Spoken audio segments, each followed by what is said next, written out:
Your career is an ever evolving story. Make it inspiring. The best way to predict your future is to create it. Heartiest greeting to one and all present here. Today, I, Ritika, on the behalf of El Maestro Teaching Solution, wholeheartedly welcome you all here for our career counseling session day 4 on the topic Career Option After 12th Class in association with Propel Overseas. Before beginning today's session, we would like to introduce ourselves as an educational service provider managed by a panel of experienced and eminent educationists with a cumulative experience of more than 10 decades. We cater to the individual need of schools, teachers, students, and parents by providing them with the best job opportunities. We request you to stay connected with us until the end of the session as a feedback form will be shared with you at the end. You are requested to fill out the form to mark your attendance. A certificate of participation will be issued based on that. So stay connected with us for an insightful session. Now, I would like to welcome our resource person for the day, Ms. Mr. Sumit Saluja, founder and CEO, Propel Overseas, which is an initiative to drive young Indians to start an international career in Europe. Sir has a strong vision of making students skilled in their area of interest and scientific approach, learn from the best school and learn to earn a livelihood in an industry that is stable in one of the most advanced and stable economies of the world, that is Germany. So it's a matter of great honor and delight to welcome on the behalf of El Maestro Teaching Solution. Now I requested Sir to take over the session and share his expertise with us. Thank you so much, Ritika. And thank you, Poonam ma'am from El Maestro, the entire team, for giving me this an opportunity to interact with all the students and counselors who have logged in today. My name is Sumit Saluja, and I have my uh, education consulting, and work abroad consulting firm by the name Propel Overseas. So whenever you get chance, please do visit the website, and you will find a lot of information, and we can discuss about it. So today's session is specifically aimed in order to address the needs and the kind of overall scenario that needs to be developed for students who are in 11th, 12th classes in the schools which are having curriculum CBSE or ICSE, which is the national board in India. So today's session precisely for all of you to have a very specific focus. It will be dealt on few topics, which is career options after 12th class, career guidance as per what can be given by the CBSE as a body. NCF proposal. NCF is the National Curriculum Framework. The university programs and their admissions in India, the university programs and the admissions outside India, and the profile building, which means, I mean, broadly about how you build up a student and a beyond student kind of a life, kind of a profile, so that you are accepted to the college world, which is a college life. And finally, is how relevant would it be to do any kind of internships or apprenticeships, which is valid to either your educational experience or more towards your interest in which you would like to make a career. That is the sector or the industry preference that you may have. And last is, which is the most important, is across, is how would you like to do the SWOT analysis about yourself. So SWOT, where we, if some of you don't know, it refers to strengths, weaknesses, opportunities, and threats which come across to you during your school days and during 11th, 12th, and finally they either diminish or they are still there but in different forms. So, first, what I would like to start with is looking at the topic, which is career guidance on the CBSE portal. What is there and how it can be utilized. So we will first quickly look at through a presentation. I'm going to take a few seconds to just put this on to you. Yes.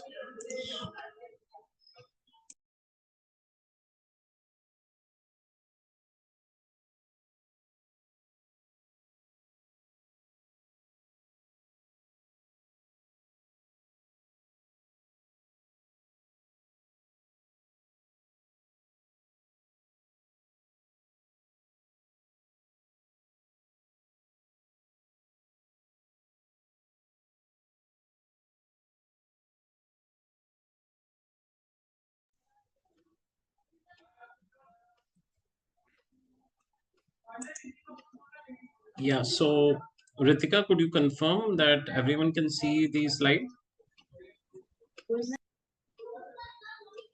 Yes, sir. Thank you so much.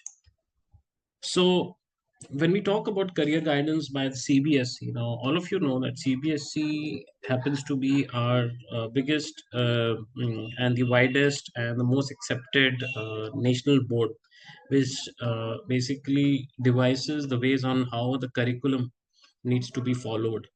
So there is a curriculum body which is the NCF, and it is validated and put into the outline by CBSE. And when CBSE roles is to ensure that it is implemented in the right way, that means it is a governing body, is a governance which it guides to all the schools, whether they are private schools or public schools or private public aided schools or government aided schools, whatever it is.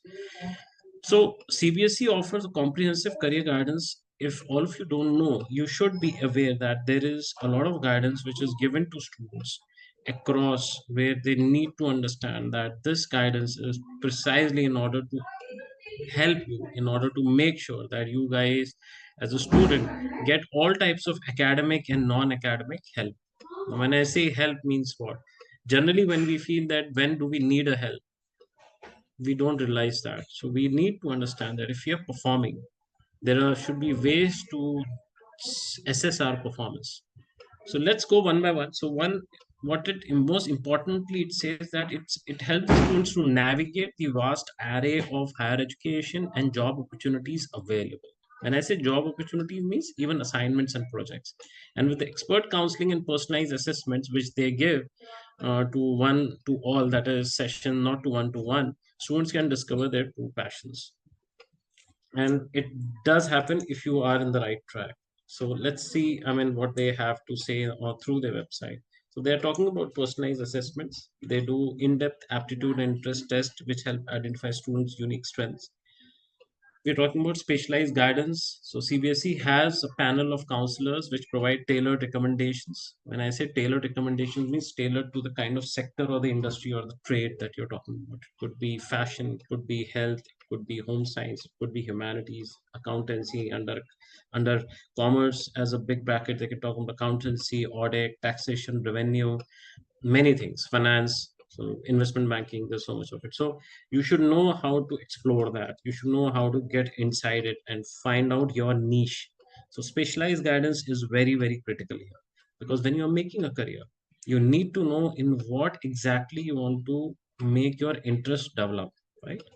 Then comes the ongoing support. So ongoing support is basically while you are in the class, when you are already there and taking up 11th and 12th, when you are in the class, when you are having a structured and a very confined curriculum which is being departed from the school set of faculty resources, it has to go through only that defined guidelines.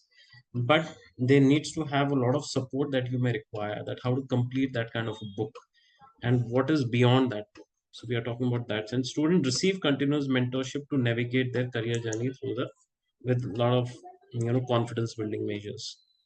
So then we are talking about aptitude and interest assessments. So what is aptitude and interest assessment? The first point is basically to identify your strengths. So CBSE is helping students to make sure that you identify your core strengths. When I say strengths, it is the academic strengths right now that we are referring to, and at the same time also your strengths with respect to your skills that you have developed in you. It could be an aptitude to work more on mathematical related problems. So those kind of a strengths needs to be identified by someone, and to what level have you achieved it, so that they can guide you properly. Explore interests, so discover your passions, align them with potential career paths. So you have to explore the interest also, because what happens is when we kind of do these studies with a limited curriculum, which is the school curriculum. When I say limited means because they have a not the entire perspective of the subject which is being discussed. They are just teaching you in the way which is most readily either understood by the student, or which is more readily accepted by the industry. But there's a whole world around it which you have to look into, which we call holistic. We all talk about it later. So develop action plan. Now you have to develop an action plan for yourself. It may sound a little entrepreneurial for you, but yes, it is important that you need to have an action plan. That, if your 11th has started, then what kind of Olympiads can I write? What kind of competitive exams for entrance that I can write? What kind of different activities, inter-school or inter-school, I can do while I'm in the 11th, and what I may not be able to do in 12th, so I must do in 11th. So you have to have an action plan, something like a calendar of events. So we are talking about that. So higher education job opportunities is something which definitely CBSE helps you in order to identify. Do you have an idea about what kind of programs being offered by the university? That is the so exploring a wide range of undergraduate, postgraduate degree options. Then career pathways, like you're talking about emerging job opportunities that align with your skills and interests.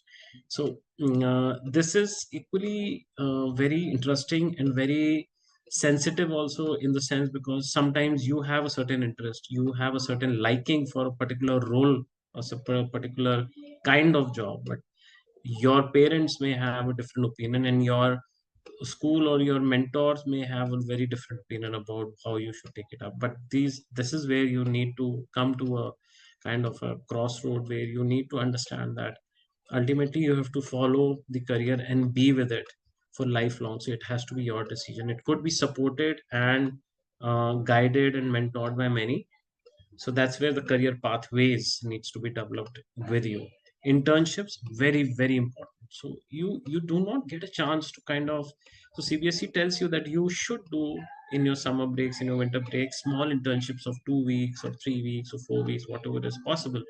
And when I say internships, it means summer programs also. It also means educational visits, exchange programs, and actually internships also, where you can go to a firm and start working as a trainee, as an apprentice, and trying to gain a little of industry experience, or how this is being implemented as a theory into the practice, and where exactly and how, what to what level it is used.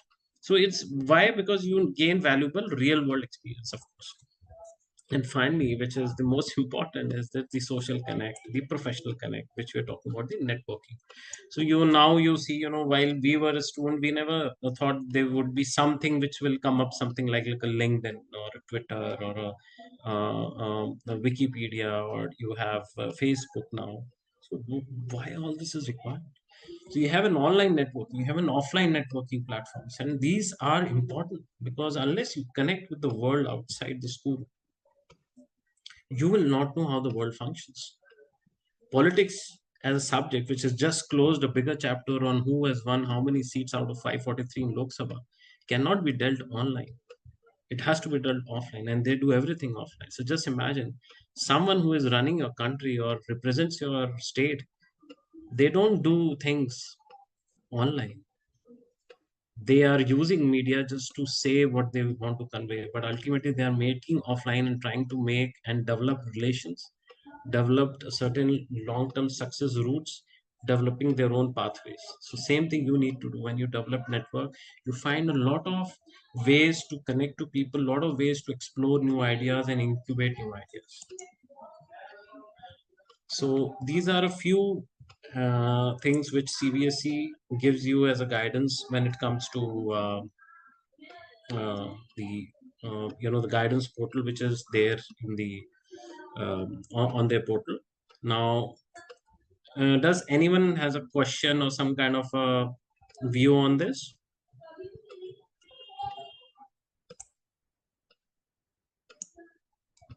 Anyone? Nothing? Can I take it forward, or someone has a doubt? Nothing? Okay, fine. So now I will take it to the next topic.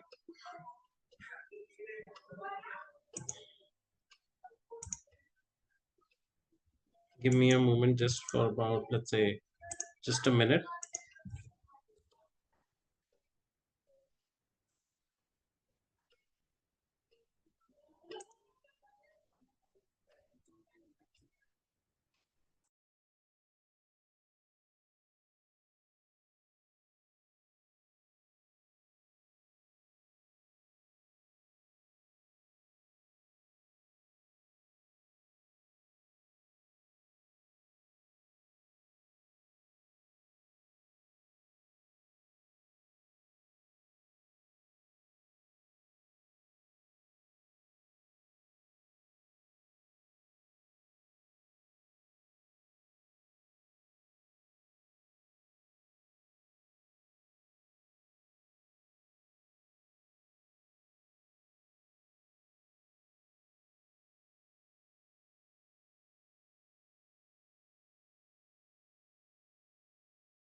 So now let's take the topic which I wanted to take at the first go.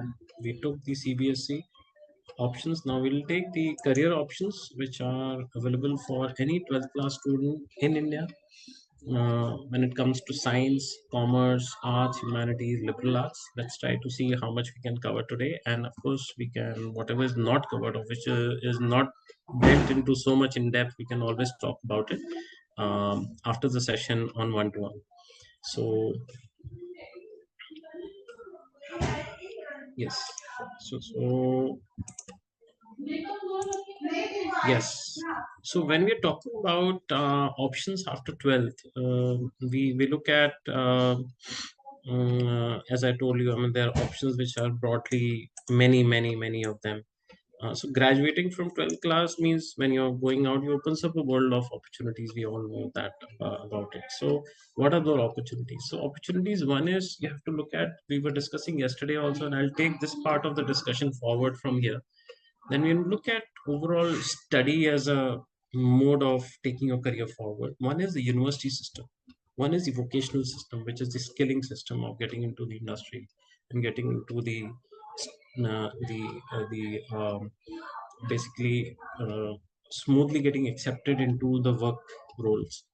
And third is when you get into something which is totally into R&D, that is you're developing and kind of innovating on, basically you are working on ideas, new ideas which have been half developed or underdeveloped, and you are going to work on it. So, exploring a range of career paths in science, commerce, liberal arts is also to find a perfect fit for your interest. Yes, when I say perfect, it doesn't mean really a perfect, but of course, it tries to mean that at least closest to your interest, your hobbies, your academic hobbies that you have developed, and the kind of aptitude that you have developed.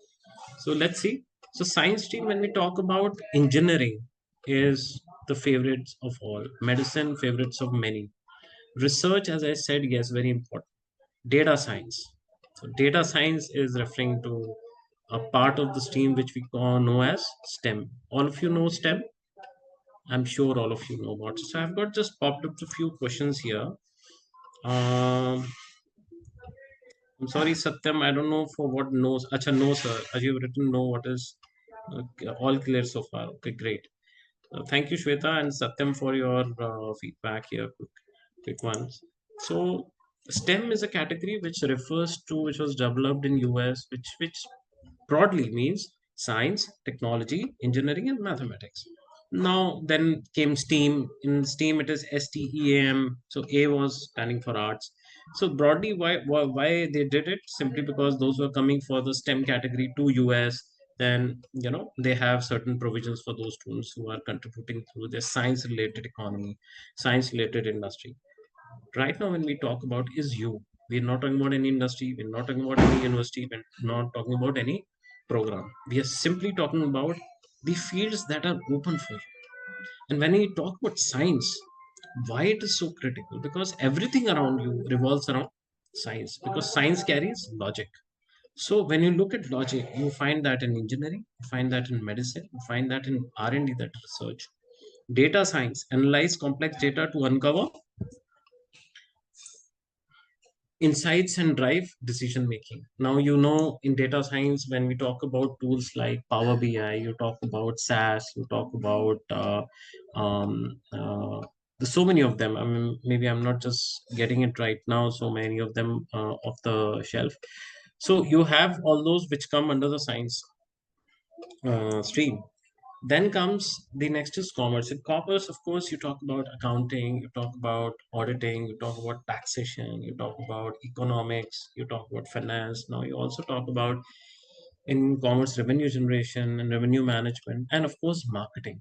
So in finance, you talk about financial investments, asset management, and you talk about shares. So there's so many things which is involved into. So commerce is basically any commercial activity. Now, when you look at accounting is an option. Now, in accounting, you can become a CA, you can become a CFA in UK, in Europe, particularly UK. You can become a CPA, which is equivalent to a CA in US. Like that, you have equivalent kind of qualifications or level of examination that you clear while in India. And in some exam, you just have to travel outside India and then come back. But you can practice for companies which are based out of those where these exams and assessments belong to. Finance, very very vast field and always evergreen. Why? Because whatever you do, either the company or yourself, finance is involved. You get a salary, you need to finance management, you have to do finance management, your own management, but a company does its own. So financial as an opportunity, like investment opportunity, you're talking about a real estate, it becomes a financial an option. So how well are you managing it? Finance as a business means you have financial risks involved when you are giving loans and advances, commodity buying, share trading. So finance is a huge field. There are a lot of there's a lot of risk involved when you look at the profiles, and that's why you have the banking system very very relevant in NBFCs, which are there very very relevant. So it's a huge field. But yes, I must tell you to please research on any one of these and ensure that you, as a candidate, as a student, should know the kind of role broadly which you want to become, and then start reversing your things at what you can start today. Generally in India, I have seen that students, they accumulate a lot of knowledge and keep on accumulating. चलो BCom honours कर लेते हैं, साथ साथ CA कर लेते हैं, and उसके बाद फिर हम देखेंगे हमें एक जॉब मिल जाए. Maybe that is totally not or mostly outdated. It may not be even required. Maybe even just doing a good BCom with maybe some good MOOC courses. MOOC is massive open online courses, and you're doing it. So you'll find it that there's a lot of relevance of students who are getting into these MOOC courses without too much of industry experience, without any internship, apprenticeship. They still have this benefit of going to the industry and getting absorbed, and also getting a lot of opportunities to work, which are equally relevant. Why? Because they know where the industry is moving. They have kind of taken the pulse of it. So you have to take that pulse where industry is going. Like if you see in the e-commerce stream, everyone wants to get into there. When I say everyone, now you look at Amazon. Amazon is like a Google of products. And where it is working on something called an e-commerce platform, right? You can see the product, you can almost feel the product, you can visualize the product, you can buy it, you can return it. This was not happening 10 years back. This was just not happening. No one imagined that this would something like this, so amazing and so simple, that they have tried to bring all the marketplace over a click of a button, right? एक neighbourhood store में हम जाते थे एक Surf का powder का packet लेने, अगर वो जरा सा फटा हुआ हो जाता था, he will never take it back, right? You want to buy a pair of shoes, you will try 2 3 times and walk in the Bata store again and again and again and again, just to ensure कि वो ठीक निकलेगा कि नहीं निकलेगा, right? But he will not take it back. But now it is a very, very much a buyer's market, and it is totally open. That is, it's online as well, it is offline as well. And you make it a point, and they will make sure that they will return it, take it back, and give it to back even in better condition or new condition. So this is how commerce as a stream has evolved. Like, you can't say that there is not a career around it. When people and students come for a counseling and they ask, "Isme career, is there really scope?" Then I would say, please research first. Though I would still say Google is too limited with its information that it gives, but still it gives enough that if you can validate that and read it, marketing, sales, operations, everything around marketing, branding, and corporate, everything is all to develop the kind of interface that you have with your customers, whether it is a B2B or a B2C or a B2G, that is B2 government, business to government, or B2B2C, that is, let's say we are proposing something to a school, but school is further giving it to students, so it's B2B2C.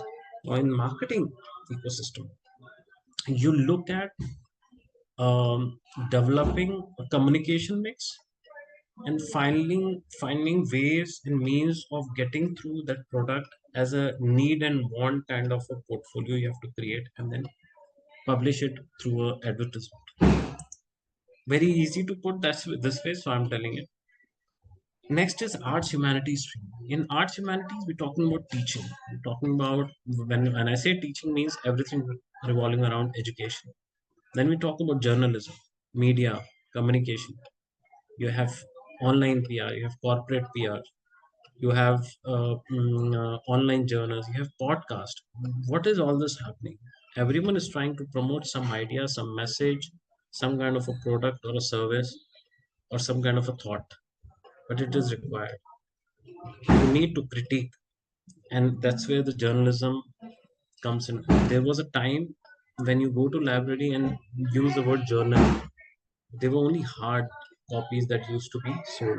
But today you have journals all over. You have online journals that you prepare. So reporting, writing, publishing stories, and everything around it is developing that kind of thing. Creative arts. Now, creative arts, when you look at it, the way it clearly says performing arts and arts or design, all this is around creating various art kind of a, that is creative kind of a ability in order to make your careers around the stream, which is going to fashion, going to media, performing media, that is your media and communication, your film industry, your radio industry, everything is around it.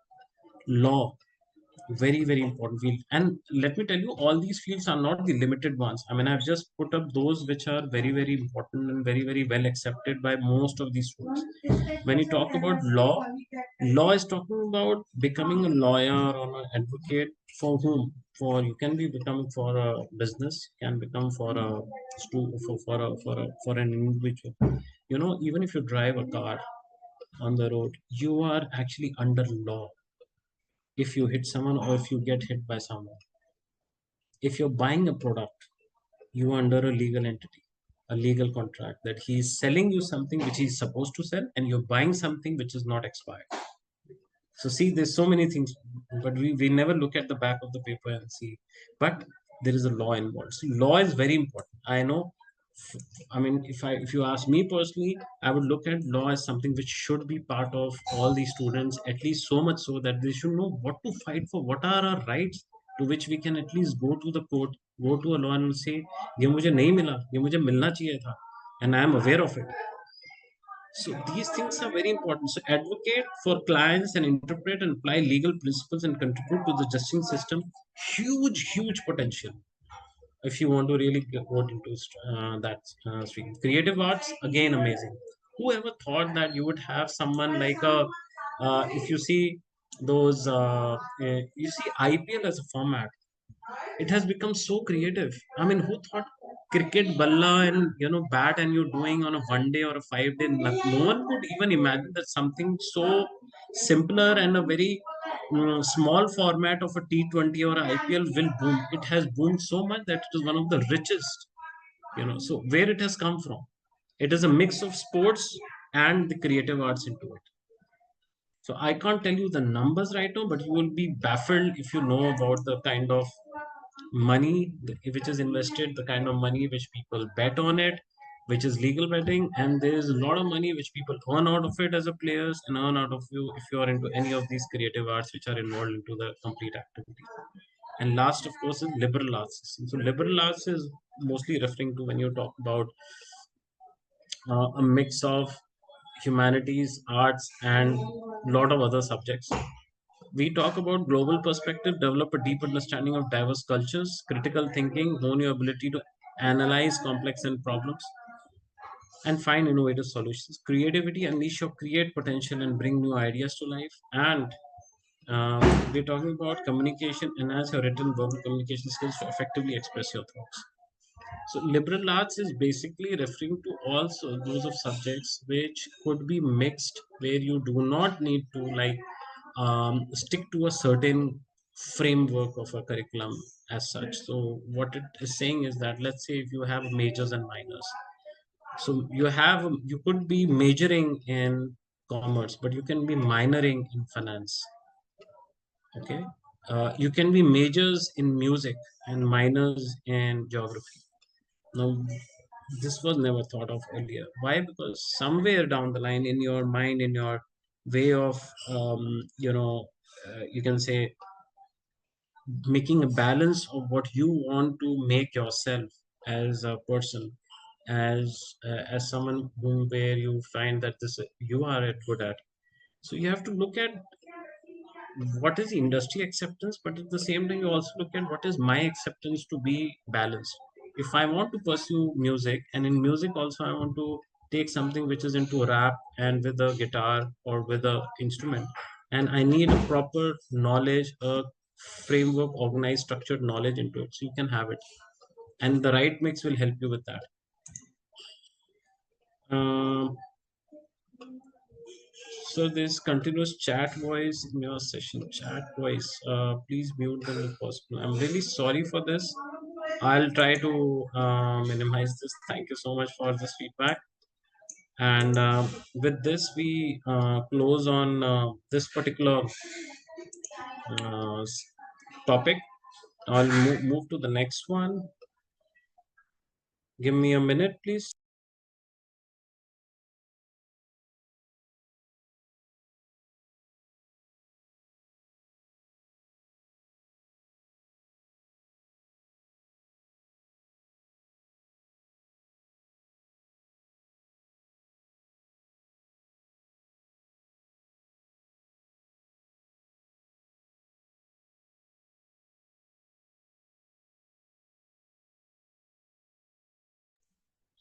So the next topic which we are going to talk about is about the NCF proposal, that is the National Curriculum Framework proposal. So I'm just putting it for on the presentation or on the screen.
So I think HP, I don't know your full name, but you have put in the chat window that is CBSE website have that counseling option which you talked about initially. Yes, it definitely has, and I can put up that link shortly once we complete this, surely.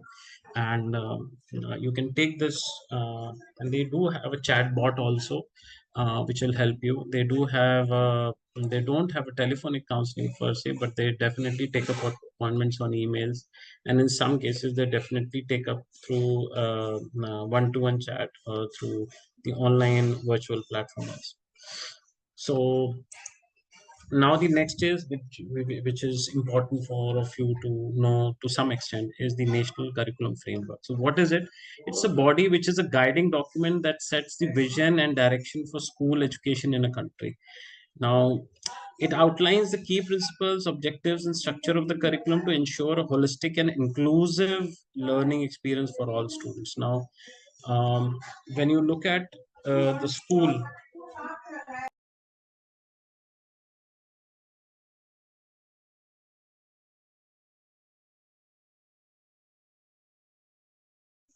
So when you look at NCF, we'll talk about it in this way that this body, which comes under the as a central subject, as a center subject of the center government, their key principles and objectives is one is the holistic development. So when they are developing or designing a curriculum which is for a certain class, they need to ensure that the holistic development happens in each class.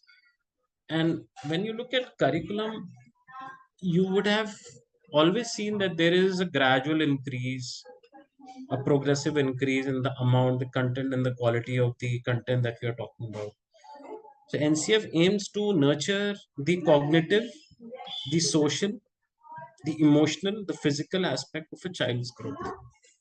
Now, this may be less understood by a student like you because you are more into grasping and kind of absorbing and digesting all the content that you may have it during your year. But ultimately, they strategize it by making it possible for you to become something more complete and holistic in nature. So why emotional and physical aspects? Also because ultimately you have to become more capable and you have to also do your capacity building. So they work on those guidelines, and that is their principle, one of the key principles that we're talking about, inclusive approach. So it promotes an inclusive curriculum that caters to the diverse needs and abilities of all learners. So inclusive in the sense that it cannot be something that you talk about that it is only addressing one concern, right? It is first concerning you and then concerning the world to which in which you are staying. So it both relevance and flexibility. Now when you look at relevance and flexibility, we are talking about the NCF encourages a curriculum that is relevant to the learner's context. Now in our context today, when we see the, the digitization of everything that is happening around us has to be addressed in the kind of studies that we are doing, the kind of projects that we are executing, the kind of assignment that we are part of, right? So it becomes to the learner's context and flexible enough to adapt to the changing times. Now it will be very saying disconnect that you have a very nice curriculum but you do not have that kind of faculty to kind of address that kind of a concern. And I'm sure in some school it happens that school का curriculum बहुत अच्छा है because वो school ने नहीं बनाया है, वो आपके 11th 12th का है, वो डिजाइन एनसीएफ ने किया है, सीबीएसई ने इम्प्लीमेंट किया है और स्कूल उसको फाइनली डिलीवर कर रहा है, राइट? बट आपके पास अगर अच्छे टीचर्स नहीं है या उनकी ट्रेनिंग नहीं है, then they have an issue. I'm sorry, someone said something. Is there a disturbance? Okay, fine.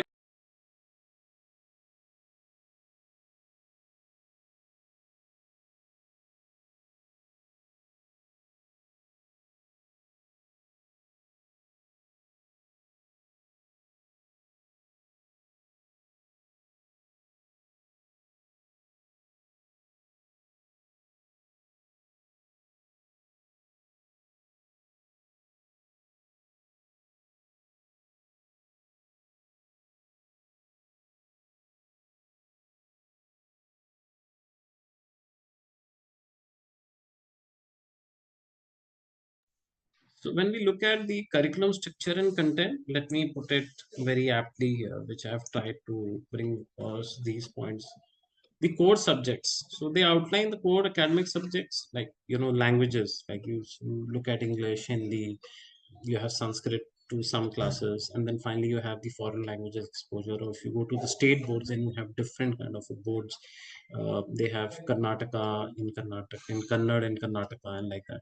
So mathematics very very critical, science very very critical, social sciences most important, I would say, in terms of bringing up your relevance to a topic and how historical significance it has been there to that particular development or that particular discovery and all that.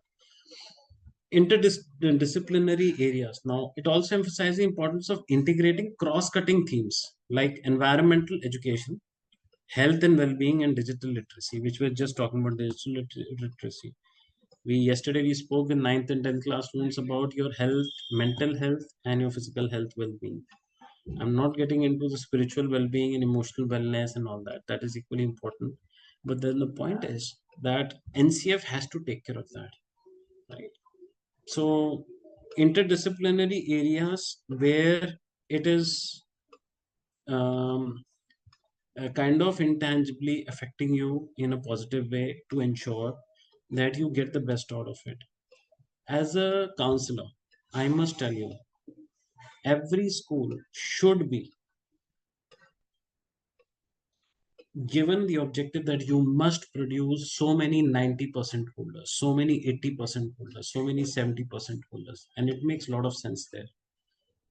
Because आज की date में अगर आपके 90% से ऊपर आए, everyone is good to claim your credit that you're a good student, but who will talk about someone who's got 50% or a 60%? No one.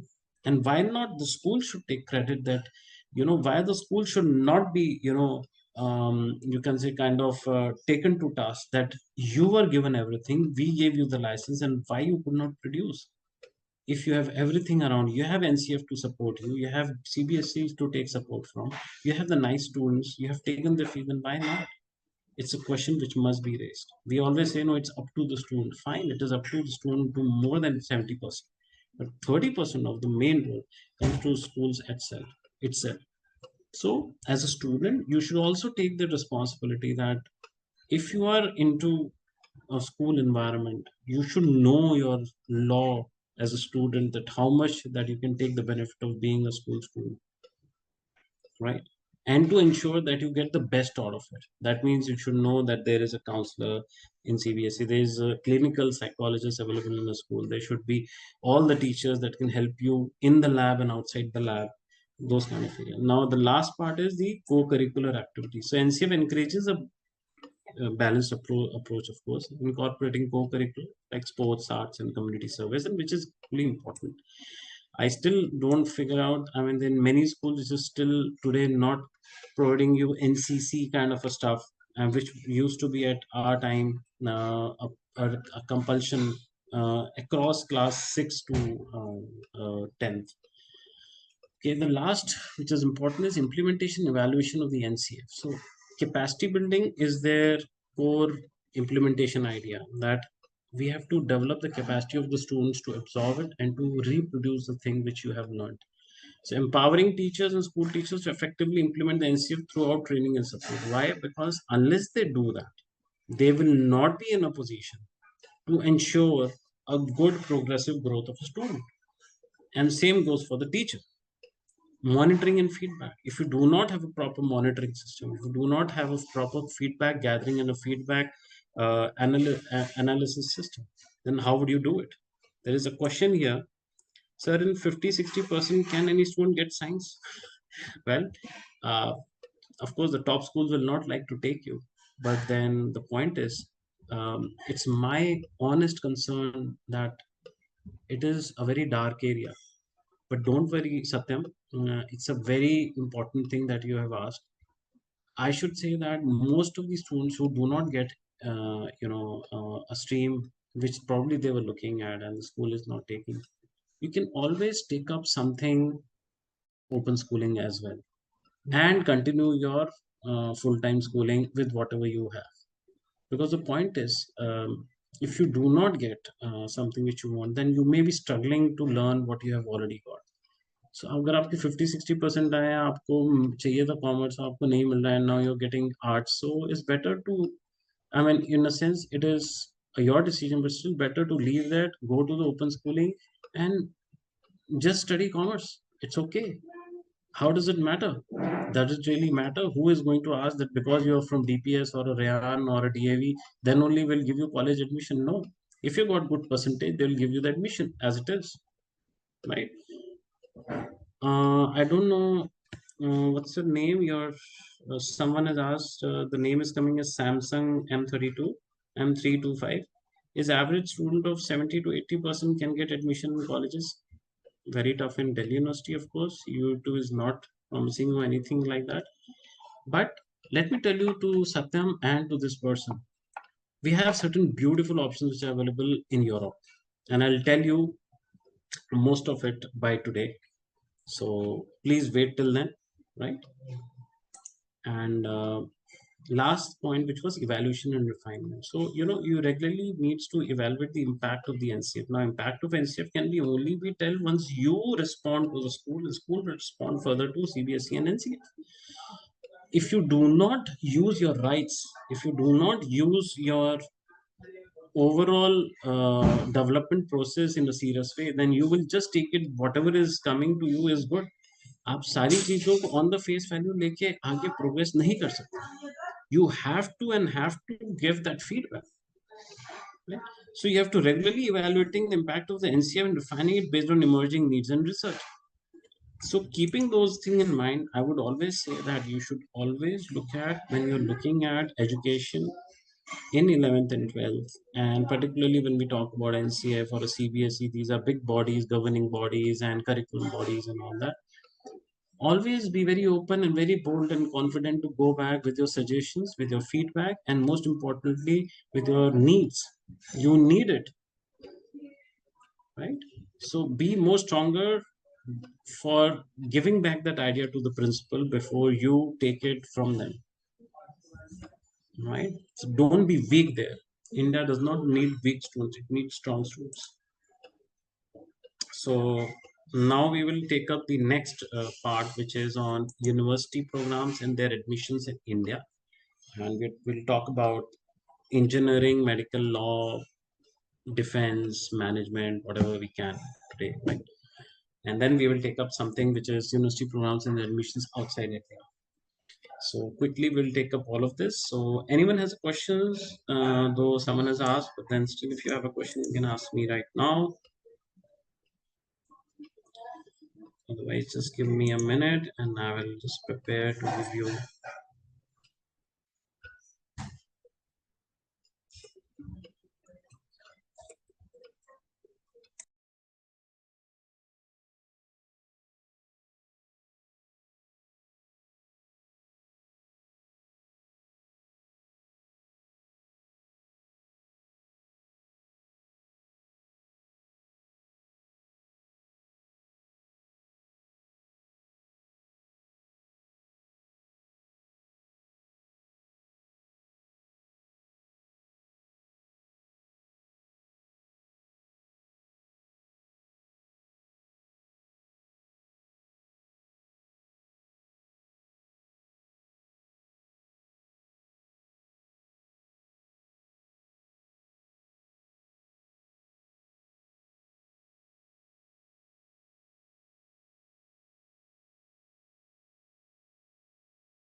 Okay, so Ritika, can you please confirm? I hope the screen is visible to all, right? Yes, sir, visible. Okay, thank you. So we're talking about university programs in India. So India is home to, I mean, there is deemed to university. There's a full central university. There's state university. So basically, university admissions is there, and in a wide range of academic programs. And probably they would be close to what about more than 9,000 programs that are be present in India. and you have more than probably 6,000 universities in India, and from world-class research institutions to specialized technical colleges. When you say technical, it is the industrial technical colleges, or vocational colleges, or skilling colleges. And we're talking about the country's higher education landscape, which is caters to the aspiration of students. Now, the aspiration of the student. Now, this is something which is very subjective and sensitive to handle. What do you aspire to become? Something what is available, or something which you have imagined, right? So this is very, very important. As a counselor, I must tell you that you should not diminish or feel deficient or feel low about an idea that you can think that it is possible. If you think it is possible, you have made half your journey. But if you think that I don't think so, I don't think so, no, this is a very poor language to use. If you think this is possible, it is possible. But don't even think that it is not possible. So you need to get into this frame of mind with the mindset that if I want to get into something, then I should know the ways of getting into that. As I tell you about the idea of, if you're not getting from the school, but you're really interested for something in science, then leave the school and do from open schooling. It'll give you admissions process. Let's talk about it in the Indian system for universities or colleges or skilling institutes in India.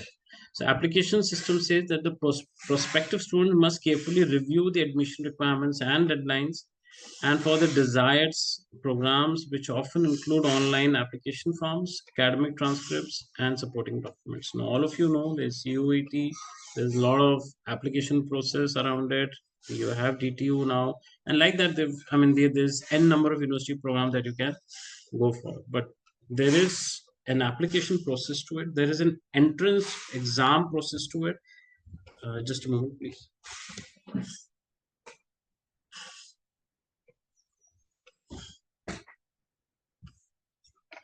And of course, there is many universities in India which talking about applicants to take entrance exam like the JEE, that is joint entrance exam for the engineering, and all of you know it happens at least 2 times in a year. You have the NEET, so that is for the medical, and for the university's own entrance tests, like you have BITS Planning and many other universities which are taking their own entrance tests to assess their academic readiness or the academic potential. Now, all this is good. You know why? Because simply it is trying to filter out the good students as per them. Now, good students कौन होते हैं? जिन्होंने academically good किया, उनको तो university ने select कर लिया. There are 23,000 seats for engineering, and there are more than 5.5 lakh engineering students passing out every year. What is happening to them? They don't need it. There are more than 12,500 students who write JEE. They are not writing for fun. They are not writing that चलो आज movie की ticket नहीं मिली, चलो engineering exam लिखने चलते हैं. They've prepared for it. My question here is to you: if you are a counselor, if you're a student, if you're someone from the school body, what happens that 12,500 minus 23,000, that is the seats available in IITs? Even you reduce the 1.5 lakhs which are there in NITs. What about the rest of it? Where are they going? What are they doing? Aren't they compromising on the course or in the college or on entirely both of it? They are. Who will answer that question?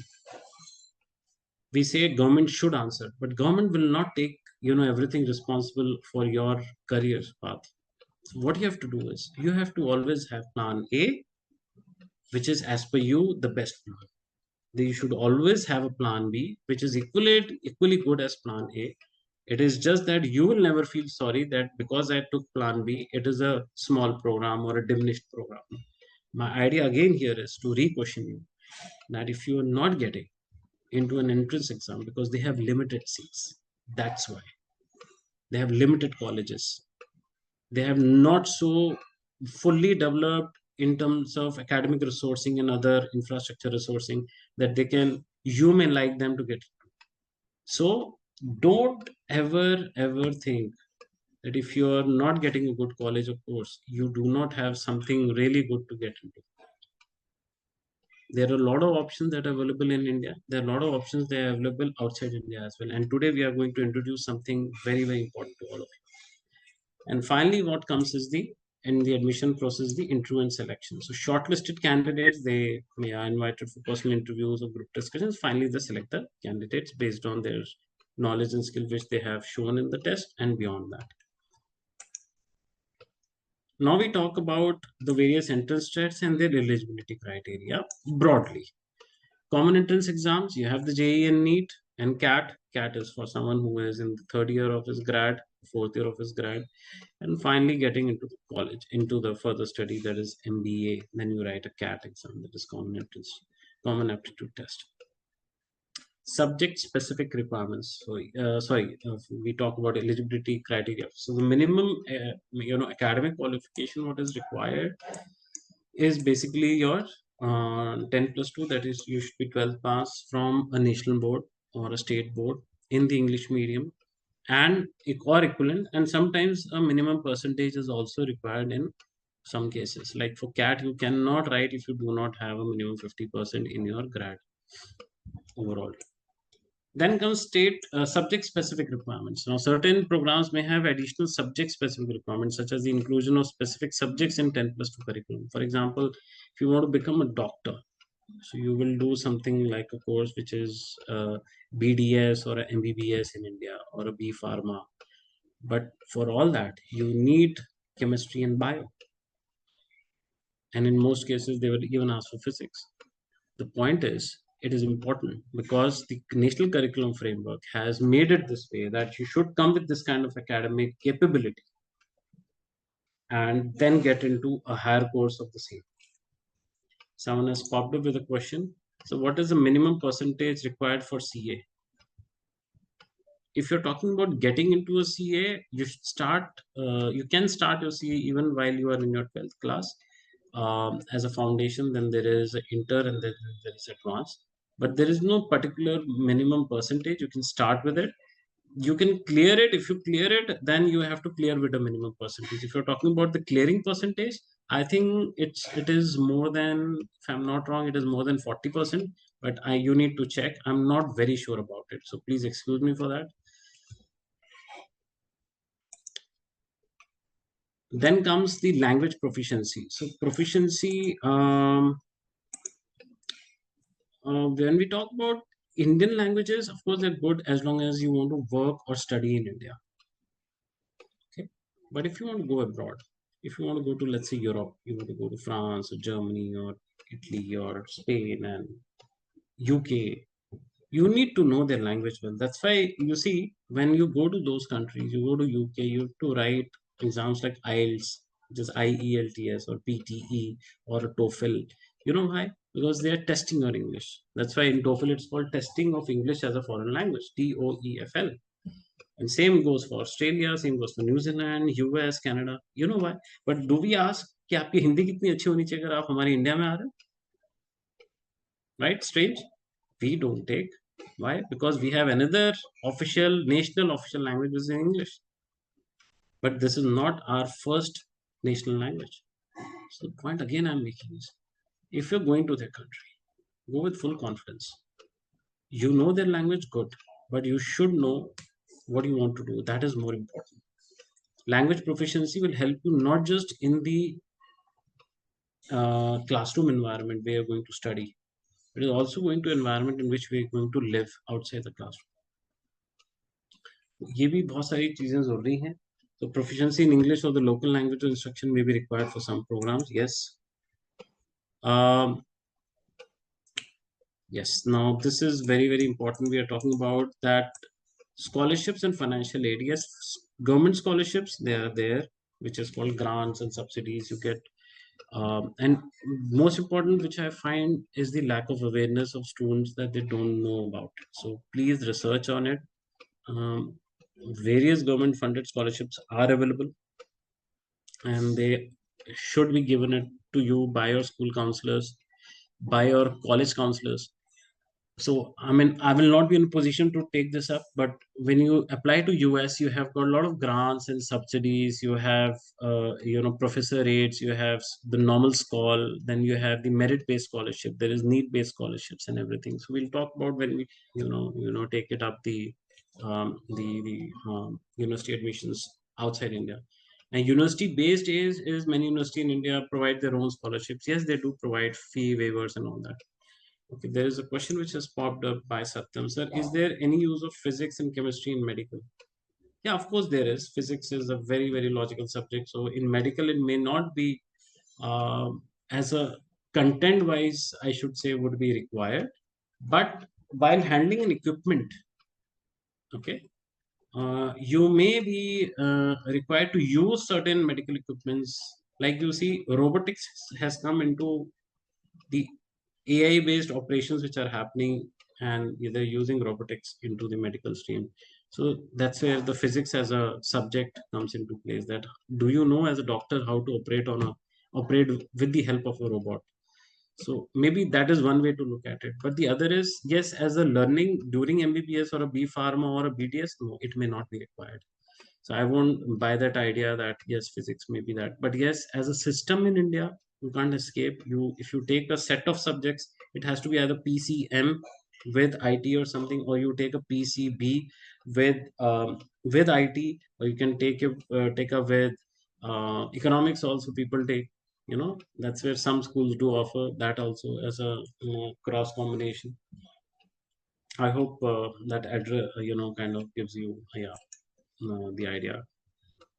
So merit-based scholarships, they are there, which I just mentioned. There is need-based scholarships which are there. Mostly these are there in outside India, and they are simply given on your merit, on your academic merit, extracurricular achievements, and specific criteria set by the university. Yes. So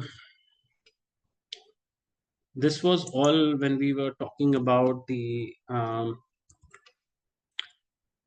university programs and their admission criteria for getting in India. I have really not touched upon the kind of university programs that are available, believe me, because there are so many of them. We can talk about it. But let me, try to be, because it's already 5 and I've yet to cover up on 2 topics. So maybe we'll quickly cover on the, which is very, very important for me, for you to know. Uh,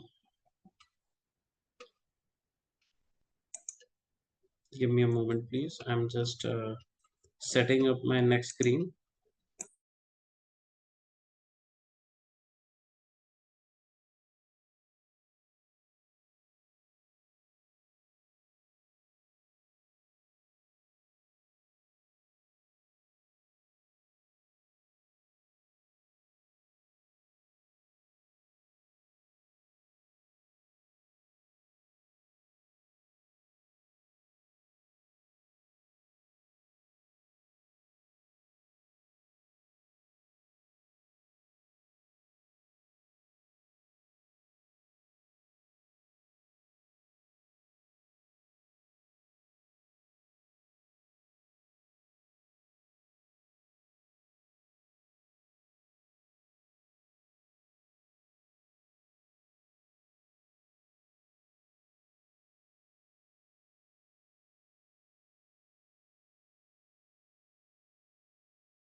Let's talk about.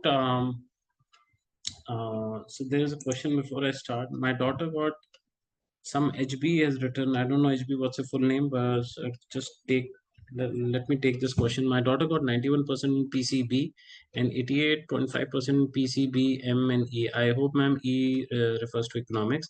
Her score in NEET is 363 by self-study only. That's very good, ma'am. Congratulations. First attempt. Whether to take a drop for NEET for next year for preparation. Okay, or opt B Pharma or BSc Biomedical Sciences. Also, what are other best options in medicine? Ma'am, there is microbiology, there is agricultural sciences, there is anatomy. I mean, there's so many fields that I can talk about right now, but due to constraints, we may not talk. We can take this one to one. But if I give you a quick feedback on the based of information that you have given me, without knowing too much about your daughter, because I have not spoken to her, then I must say that with this excellent percentage which she has got, which is PCB is 91 and overall is 88, I think there is no point in dropping a year, first of all, as long as she's getting more than 70% of the same subject in which she wants to kind of pursue her grad. If she is really interested to get into B Pharma or a BSc Biomedical Sciences, these are excellent fields. And ma'am, one more thing that I, as a counselor, would always believe, and I know for sure that any field and any subject has a career which can be made to its and taken to its pinnacle, taken to the best. वो सबसे best हो सकता है आपके बच्चे के लिए अगर अब वो बच्चा उस फील्ड में अच्छी तरीके से उसमें मेहनत करेगा और इंश्योर करेगा that he starts loving that subject and making sure that he excel in that with a holistic approach. So I would not look at it this way that इसमें ऑप्शंस हैं कि नहीं, इसमें जॉब मिलेगी कि नहीं, इसमें आप बिजनेस स्टार्ट कर सकते हो कि नहीं। ऐसा कोई भी बिजनेस नहीं है जिसमें आप बिजनेस स्टार्ट नहीं कर सकते, ऐसा कोई सब्जेक्ट नहीं है, ऐसा कोई आइडिया नहीं जिसमें आप बिजनेस नहीं कर सकते। सो I would not, kind of buy out that idea that ये इसमें possible है या drop करना जरूरी है, no. But still, if you want, we can always talk about it, maybe one to one. I've told you a few, बहुत सारी fields हैं ma'am which are relating to PCB as a bigger domain in under which there are lots and lots of subjects and fields and different areas in which you can get into. I hope you got my idea of this. Okay, so university programs abroad. Now, we will quickly take this wide range of programs in diverse student communities. Now, here, more important, not the study, the more is how they make you study, how they make you learn, and in what settings. That is, environmental setting, the classroom setting, the weather setting. Admission requirement, broadly, it is academic credentials, it is language proficiency. If you're going to Germany or France, you need to know the language in good courses. In English speaking courses, not required, but in other courses, they may expect. Seats are limited for English speaking course. Extracurricular involvement, yes. So universities have a lot of clubs, they have a lot of sports club, they have academic clubs, and they have a lot of activities around it, and they're very serious about it. When you look at overseas colleges, and they're very they have a calendar of things around it. Personal statements, yes, there is something called LOR, which is letter of recommendation, which comes from the education institutions, which are school bodies, which goes, there is a very important paper, which is called the statement of purpose, which is also called application essays. Now, these are required in Europe, it is called the letter of motivation. So all this is required in order for you to express your ideas as to why and what for and what is your objective and purpose of coming to our country and studying there. So these all papers refer to that. Application process, yes, there are deadlines, timelines to be followed. There are required documents. When we talk about documents, there is not just referring to academic documents, but they're also looking at overall profile documents, that is curricular, extracurricular that you have done, or your financials, which is basically your documents of your parents, and how financially well sound you are. Do you have enough savings to support your child going out for lodging, boarding, and for your tuition? So these things are very critical. Like Australia, if I talk about, they're very very particular about your finances. They do not want a burden on their economy. Just imagine, see, if they are very careful about selecting students, you should be equally careful about selecting the college and selecting your courses. Application process, of course, every university application process and portals are there. Most of the universities, they accept accordingly. Scholarships and funding, I won't take this here anymore, but of course, as I told you, there is merit based, there is need based, there is external funding also, which comes from various grants and various portals that they are available, and this comes from big corporate houses also, big NGOs also.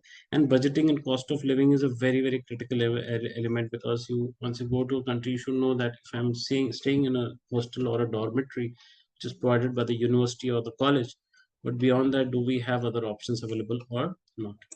Need-based scholarship is basically where the parents are hardly earning anything in India and the child is very, very bright. For example, let's say there is a son of a home helper, or maybe someone who is a driver, or someone who is maybe an office assistant, and his salary may be just about 15, 20, 25,000 per month. But his son is doing very well, and he probably is picked up by, let's say, University of Texas in US. So they may look at this, the child is so good and his father is not even earning, let's say, um, to be honest, I mean, not even $5,000 over a year, then they will definitely look at giving something like what is called a need-based financial aid. So where everything is absorbed by the college, whether it is tuition and lodging, boarding, and then they look at it, what percentage they can take it here, what percentage you can do it here, and even provide him opportunities to go something like a co-op program.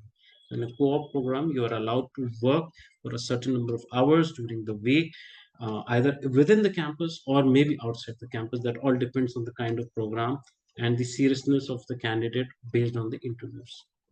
Merit-based scholarship is purely on the academic merits. When I say academic, it means your academics, which is of the school, which is beyond school, like your Olympiads and other things, what kind of national or international levels that you have won, and overall how well you have gone beyond the school curriculum and learned. And that is all reflected during your LORs submission and SOP submissions. Uh, that is all when it comes to the study abroad. Any questions here? You guys have to excuse me because it's only 5:12. And last part, Poonam ma'am, with your permission, I would like to take, which is important, is the relevance of doing internships and apprenticeship. Uh, Sure, sir, definitely. yeah, because I think this is very, very relevant as a candidate. All of you should, look at taking up, which is internships and apprenticeships. So let me just start over it, and just within 5 minutes, we'll wind up with this, and then all of you must fill up the feedback form, which is very critical for us. But at the same time, it is important for all of you to know that all the 2 points that we may have to leave today is simply because the other points were equally important to be told. So okay, we'll probably take it up some other day when ma'am could organize this. Just give me a minute. So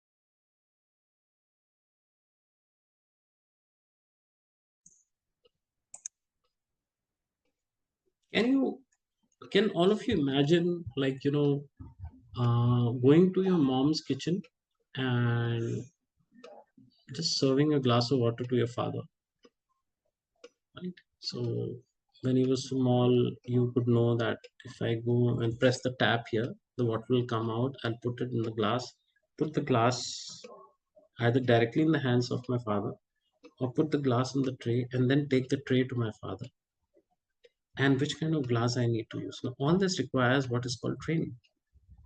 If you do a training in a company, if you do a training in your home kitchen, you need training before you get into the industry. You knew what was water, you knew what was a glass, you know how to take it.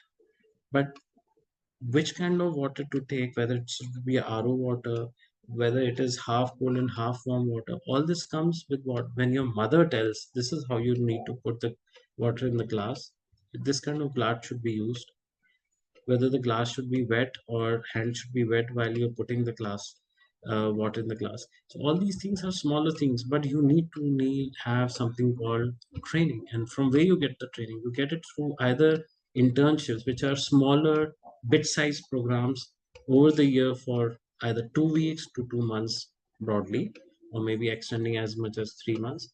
An apprenticeship is where you're almost working like a full-time role, but you're getting also paid for it. Now, why is it important? Now, this is very, very important for you to know. When you take up something which is an internship or an apprenticeship, you are trying to reflect in that training the knowledge that you have gained. The general knowledge here is more important than the subject knowledge. Let us go through the content that I have prepared for all of you. It says it provides an invaluable opportunity for students and the graduates to gain hands-on experience in their desired field. Hands-on. Have you heard of apprentices who are doing apprenticeships in law? There are.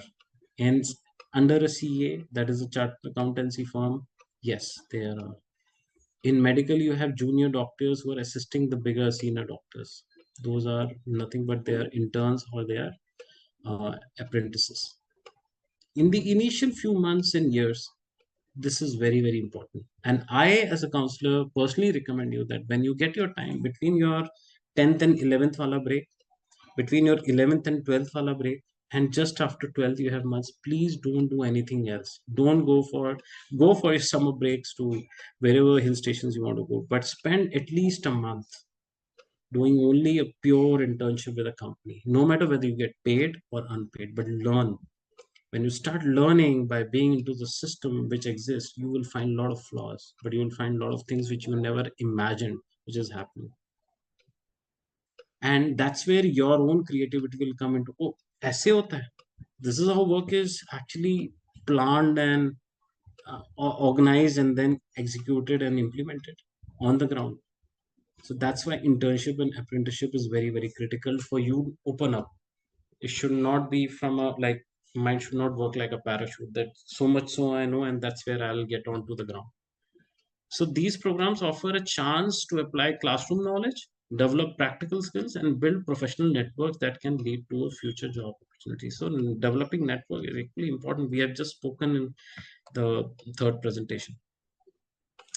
So gaining practical experience, yes. So when we are gaining the practical experience, we are talking about real world application. We're talking about skill development and exposure to diverse roles. Now, you know the real world, how is it working? When you go to banks, when you go to schools, when you go to hospitals, that is like a public forum where you. But as an apprentice, when you allow individuals to apply their academic knowledge in a professional setting or bridging the gap between theory and practice, that is called real world application. आपने सोचा कि यार मैंने regression trigonometry सब कर लिया maths में, पर ये यूज होगा? Big question. कहाँ यूज होगा, कितना यूज होगा और कब तक यूज होगा? Internships. Do an internship with a firm wherever you feel this most relevant. Give 10 interviews, get into one, and start working. You will know that actually knowledge ज़्यादा important थी, या knowledge से जो दिमाग तेज हुआ वो ज़्यादा important था. You getting point? There's difference. Subject helps you to become something better version of yourself. Subject also helps you to get a little more refined content into your system to talk about it. That means your content becomes valid. It becomes your power as a resource. Skill development, very, very critical. When you look at skilling, such as problem solving, communication, teamwork, these are life skills. But there are other skilling aspects also, which, what I'm talking about is when you're talking about language skilling, we're talking about industrial skilling into a certain job. Let's say you are into a mechatronics technician. or an electronics technician, or a construction road paving engineer. You are into a very specialized niche skill. So exposure to diverse roles. Now, when you get into an internship or apprenticeship, you know कि इस industry में there are not only engineers which are required. There are a lot of technicians which are half engineers that are actually required.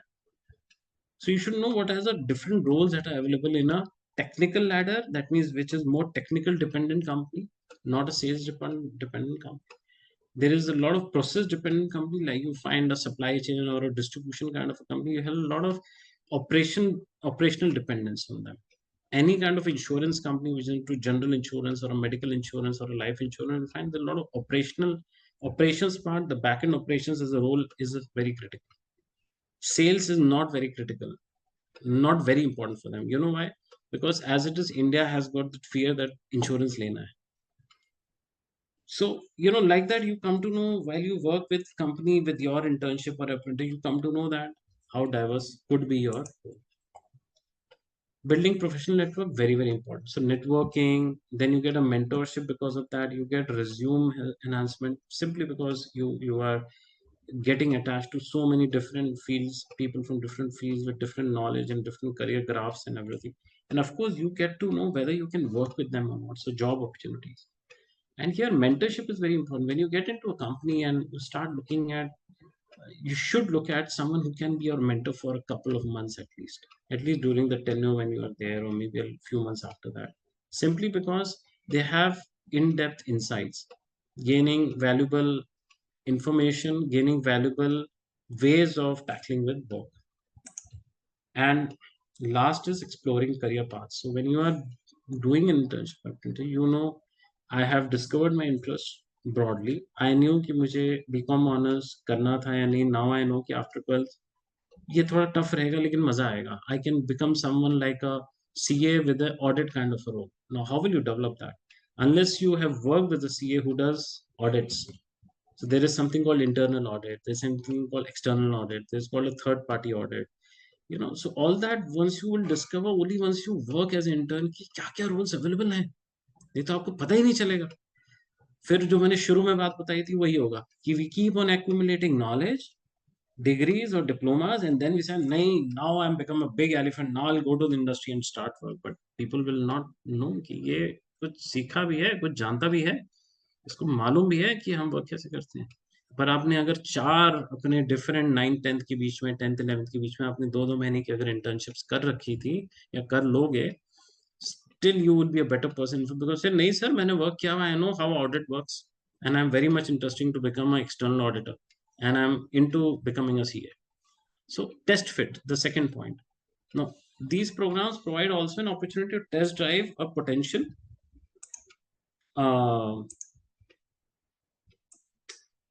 potential career, giving participants a realistic preview of the day-to-day responsibilities and work environment. Then refining the goals. So because कई बार हम अपने goals बनाते हैं but वो बहुत clear नहीं हो पाते हैं unless we work, तो वो और clear हो जाते हैं. Oh my God, I was never thought that this was working or this could have worked this way better. So these are just a few things which I could take up today with the points which were given to me, and I'm really interested to speak more on this about the profile building and the university programs. Sorry, the SWOT analysis. But then, please excuse me, Poonam ma'am. Probably it's already 5:23, and we may not be able to take up more as students probably waiting for giving the feedback and then close this. But I would like to take up if any one of you has a question on anything, let's say regarding the CBSE or the NCF or the university programs, or the university programs in India or the university programs outside India. We can quickly take up some 4 5 6 questions if that is okay with all of you. Anyone has a question there? You can speak up or you can put it in the chat window.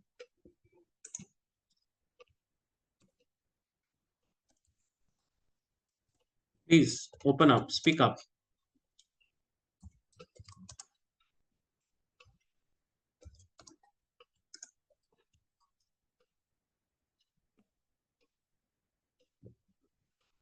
Come on, you guys should take up questions which are important, like the ma'am who was asking about a daughter, which when I was telling that probably she can do a B pharma or a biotech or a of course the MBBS is there and bachelor in nursing is there, GNM is there, you have bioengineering, biotechnology, these all microbiology, microsciences, agriculture sciences. All this is relevant to anyone who is in the PCB or a bio kind of a field they want to continue with.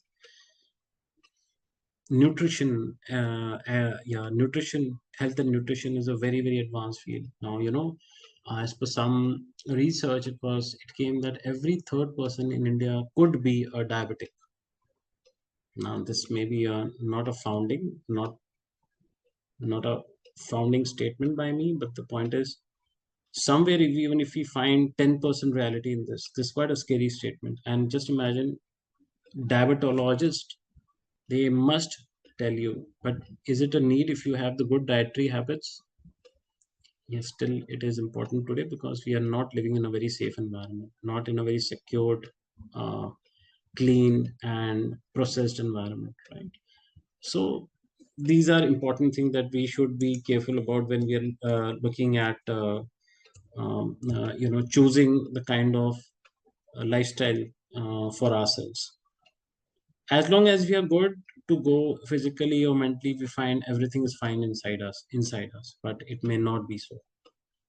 So, talking a little bit about the engineering, if I had to tell you whether in India or outside India, please look at something which is happening a lot today in India and outside anywhere.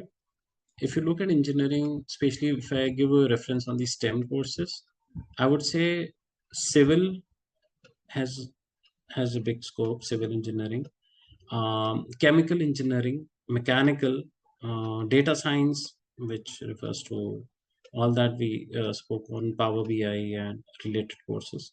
Um, you have automobile engineering, you have BTech in biotech technology, IT engineering.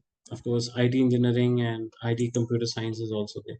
So I would still say that, I mean, take your choices ahead with respect to whether the program counseling is equally important or the destination.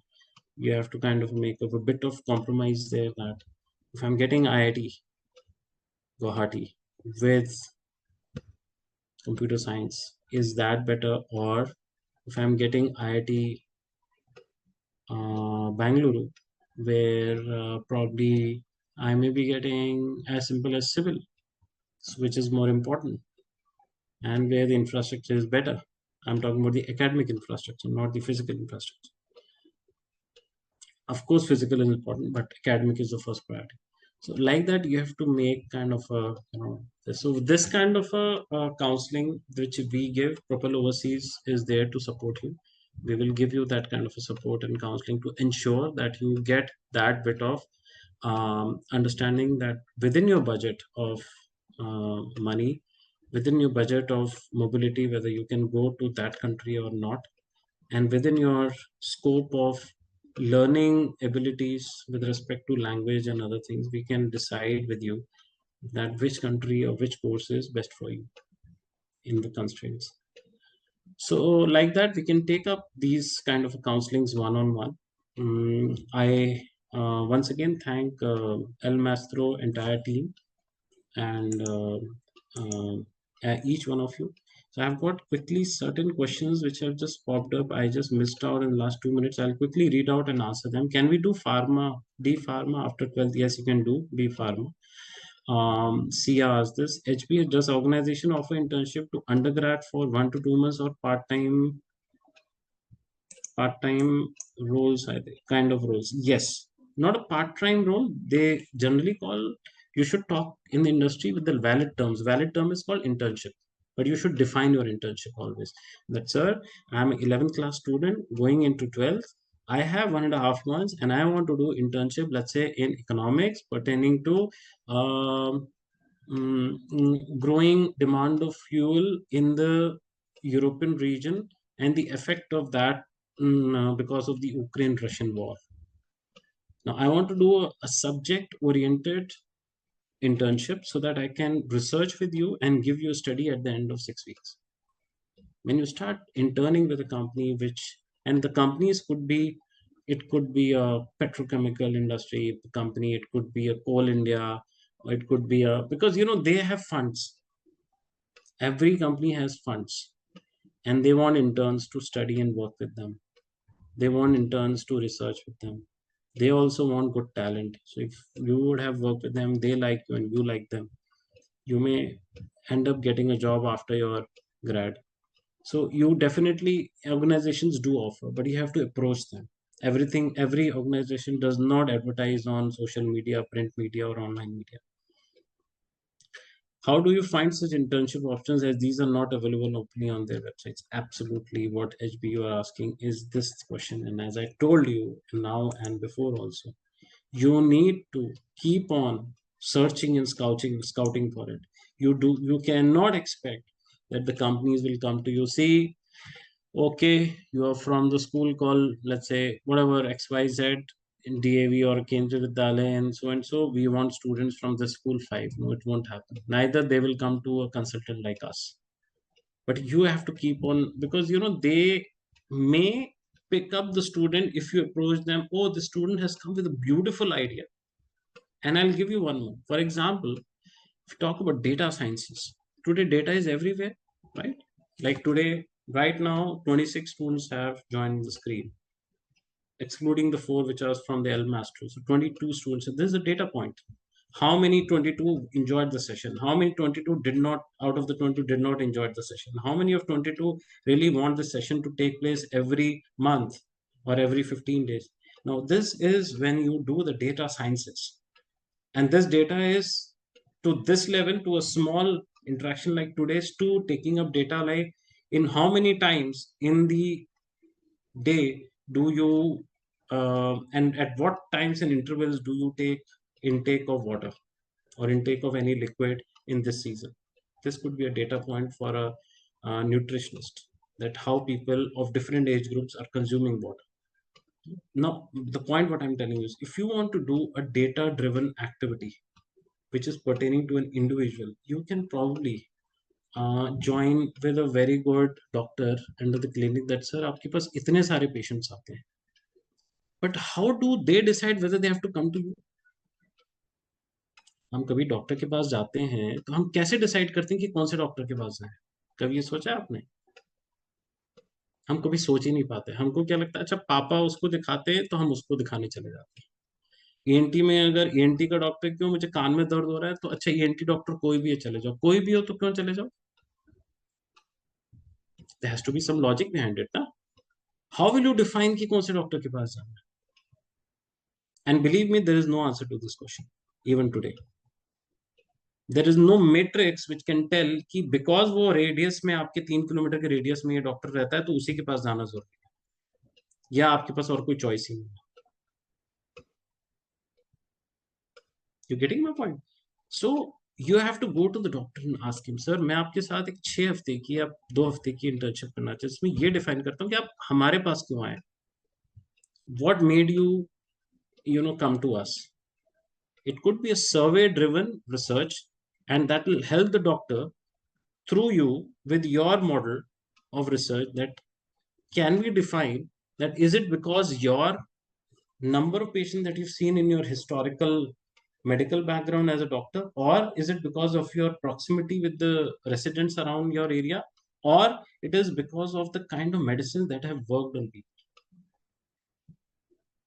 So point is, there is so many ideas that you can self develop and go to any organization or a clinic and make sure, and it happens. So Shana has saying, okay, thank you Shana for your feedback.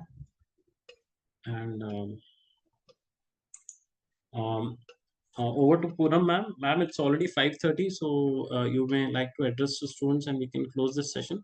Unless they have some queries, Ritika, you can ask on my behalf as well once. Thank you very much, sir, for such a wonderful session. It was really an insightful session. We would really love to join you for more sessions with you in the future too. I request all participants to fill up the feedback form to mark your attendance. Google Form link has been shared in the chat box. We will see you tomorrow at 4 p.m. for day 5 of our career counseling session on the theme Study Overseas or Bad Decision. Poonam ma'am, I think you were saying something. Thank you very much, sir. Thank you Okay, for such a wonderful session. okay. Thank you so much, ma'am. Again, thank you everyone who has joined and for taking and patiently hearing me. And but I would still always want that whenever we interact, please always come up with your any question, whether how small or stupid it could be. It always help. But thank you, ma'am, for making this possible today. Thank you very much.